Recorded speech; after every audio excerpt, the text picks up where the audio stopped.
Hello, beautiful conscious creators. I hope that you have started your day with nothing short of health, wealth, peace, love, and light. As we explore healing and conscious creation together in this space, I hope that you'll remember to be kind and patient with yourself and your thoughts. So, what I wanted to go through today, the conversation that I wanted to share, or the space, the conversation that I wanted to open up the space for, is the idea of imagination being the key to your conscious creation. And remember, I said I don't really necessarily want to use the word manifestation, and this is the reason why. This is it sort of ties into all of that, because conscious creation, when you are aware of what it is that you're trying to create, because it takes a knowing that you desire something. It takes, if you've experienced the opposite side of, say for instance, a relationship that didn't go well, you know the outlook, or you know what you would like to happen in the next relationship that you're in, correct? So when you imagine yourself, when you consciously create the experience that you desire to have moving forward, it takes imagination, it takes seeing it. Yes, one of the keys to imagining and actually manifesting that specific desire is feeling. It requires you to feel into whatever it is that you want, correct? So yes, feeling is important, but your best friend here is imagination. I'm gonna move away from this point. I just remembered now that I was supposed to share a song recommendation, and instead of a song, I would like to share an album that I listened to over the weekend. It's called Listening to the Sun. The name of the album is Listening to the Sun by Andre 3000. And when I tell you that when I heard it, it was a very cathartic moment. Like, that day had no specific, I couldn't equate it to any specific emotion. I was just existing, so to speak. But I was quite reflective. Yeah, I will say that. But reflective without any intense emotions that I can pinpoint to that day. I was just reflective. And when I heard this album, I was in the process of cleaning. And when I tell you that the release that I had, because there's so much magic in that piece of art. It just spoke to something in me that I did not realize needed a bit of a release. Or maybe it was just the overall the reflective day that required me to have this cathartic moment. Anyway, not the point. The point is, if you like Andre 3000, I would recommend that album. Even though he does release rap songs, but this was something special and very different. So that is my song recommendation. Andre 3000, Listening to the Sun. So now back to imagination being your best friend. When we imagine the things that we want, sometimes it's hard to believe them if it's something that we haven't experienced before. And I've mentioned this in one of the episodes. It's part of the things that I'll keep reiterating. If we have no specific knowing, if we have no knowing of a certain thing, then it's hard to see ourselves in that position. But I would like to offer this specific, the perspective that the things that are meant to happen, or the things that are set to happen, we have no assurance that they will definitely play out exactly how we have always known them to be. So when we think of it this way, it opens the room, it opens a space for us to say, yes, I may have seen this in a certain way, and this is how it's always shown up. But what if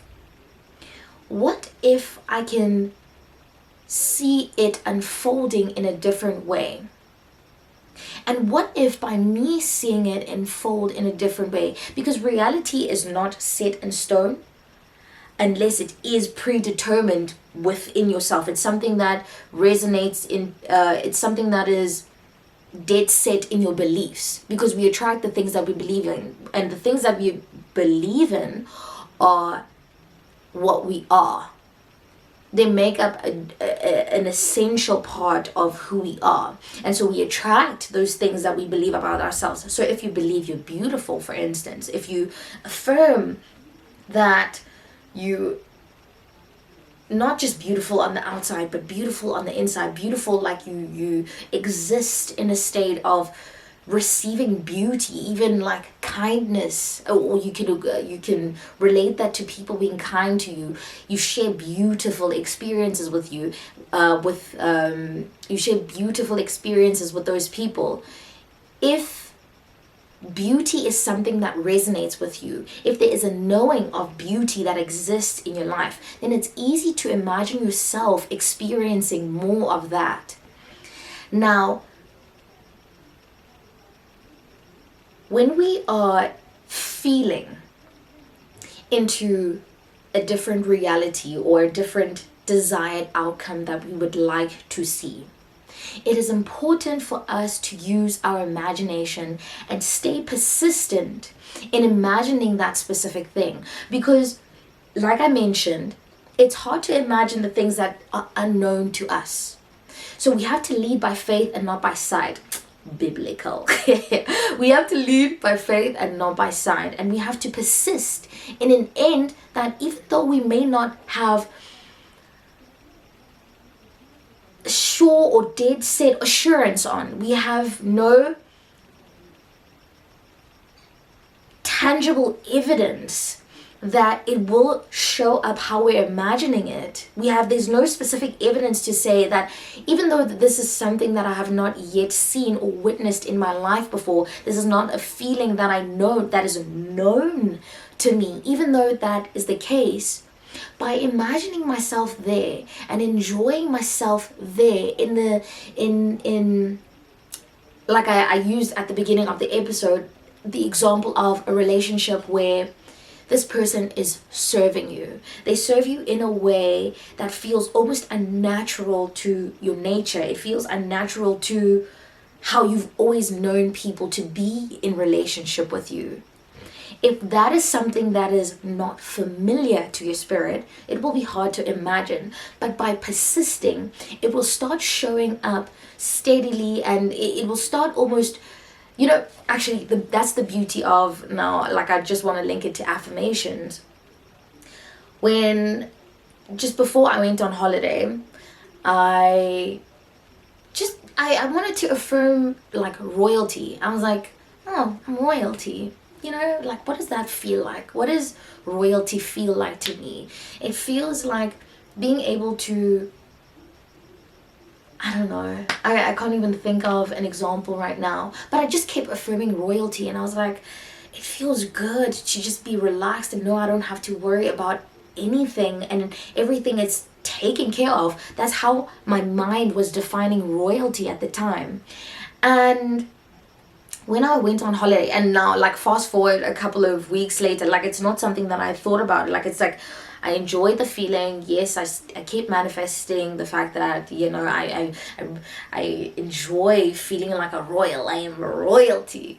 And when I went on holiday, because it's, put it past me, put it behind me, it's not something that I think about, it's something that I affirmed, enjoyed it, moved on, let it go. It's there, it's went into the ether somewhere in the universe. And when it came back, and how it came back is not how I had expected it. It's not something that I could have anticipated. So I was walking along the beach, and this lady that I had met while I was on holiday says to me, "You're quite regal."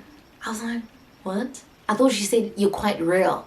And she just kept saying, "You're quite regal. You look very regal." Yes, verbatim, it would be, you look very regal." And when I heard that, it took me back to the affirmations that I was using, or the affirmations that I was doing on regality. Is it regality? I don't know. But on these affirmations on being regal. Now, what this tells us is that when we let go of the imaginations that we have, things will always be happening in the background because it's unknown to us. We don't know how these things will unfold. But when they show up in the ways that we did not necessarily expect them. They always show up in a way that we do not expect them. But how you imagined it, that feeling that you imagined, that using your imagination as your best friend, to have the feet, to lean in to the feeling of being that royalty that you desire to see within yourself, in and around you. When it shows up in a way that you don't expect it, number one. But it does show up nonetheless. Sorry, my laptop just went off and it just sort of distracted me.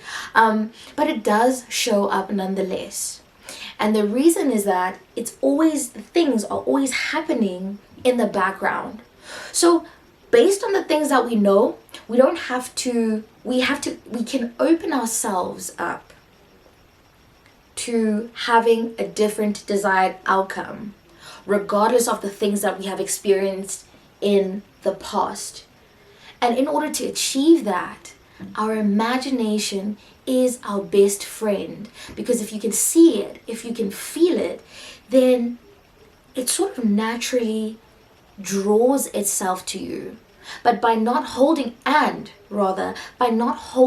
to what you expect the outcome to look like, then it unfolds in the best way possible. Because when she said that to me, it really did send me to those days when I was doing the affirmations, and I was like, look at how beautifully this is showing up for me. Look at how it's even elevating the feeling that I was in, because I was just walking along, taking a nice young stroll along, and I was reflective, looking at the trees. It was along the beach. It was a beautiful afternoon, and she couldn't have said that at a better time, when I was really feeling just in touch with my inner self. Yeah, anyway, so that's basically the whole episode. Your imagination is your best friend. When you know something that you want to manifest or want to create consciously, because you're using your imagination and you're focusing your attention on the thing that you want, when you have that specific knowing of what it is, the desired outcome that you would like to see, use your imagination. It will lead you. It will work things in the background, in the universe. The universe will orchestrate things that will ensure that thing does show up for you. Maybe not how you expected, but it definitely will show up. Lean in to your imagination being your best friend. Thank you for listening all the way to the end. My name is Gang, and I am your accidental therapist. Yes.